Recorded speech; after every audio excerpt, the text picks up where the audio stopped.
Hello guys, for today's video, asikaso muna tayo ng ating mga tubig at syempre baka mawala na naman ng tubig, kaya kailangan nating asikasuhin yan dahil yan ang importante sa atin, tubig.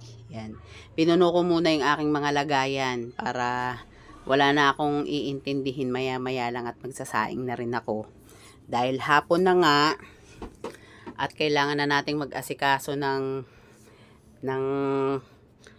pangsaing, ayan, magluto ng ulam, pero kailangan ko munang mag-ipon ng tubig dahil nga dito sa amin ay nawawalan siya ng tubig, kailangan natin yan dahil inumin, panghugas ng plato, ayan, ang kailangan natin, panglinis, lalo na sa CR, 'di ba? Pagka tayo ay magwiwiwi, kailangan magbuhos, ayan, kaya pinagpupuno ko muna siya dahil yung iba wala nang laman.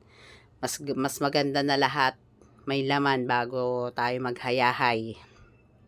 At maya lang rin at magsasaing na ako. Ayan, punuin muna natin sila dahil medyo napasarap na naman ang upo ni Inday kanina. At ayan na nga, dumating yung kapatid kong may parcel at binilihan niya yung kanyang junakis ng ano tawag dito? Para siyang water bed, pero siya upuan lang siya, lalagyan mo lang siya ng tubig sa loob at may mga isda dun sa loob.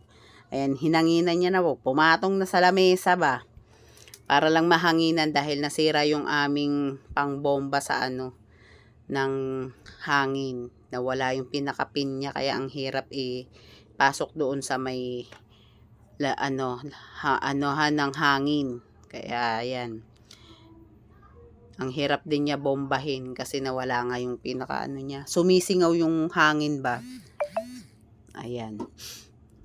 Kabibili niya lang yan. Kadadating lang yan. Hindi ko na nga lang rin nakuhaan.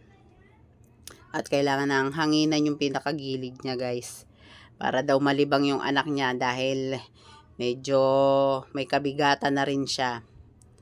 At syempre kailangan din niya maglaro-laro ba. Kasi hindi rin marunong maglaro yung pamangking ko na yun. Parang mainipin siya. Ayan, mainipin siya. At ayan na nga, inupuan niya na, oh. Sa sobrang paglilibang ng bata na yan, guys, napunit niya agad, nabutas. Ayan, kaya tatapalan na lang ng ng tape.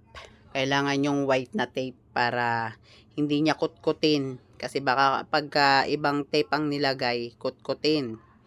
Ayan. Grabe nga yung paa niyan, guys. Nasira niya agad.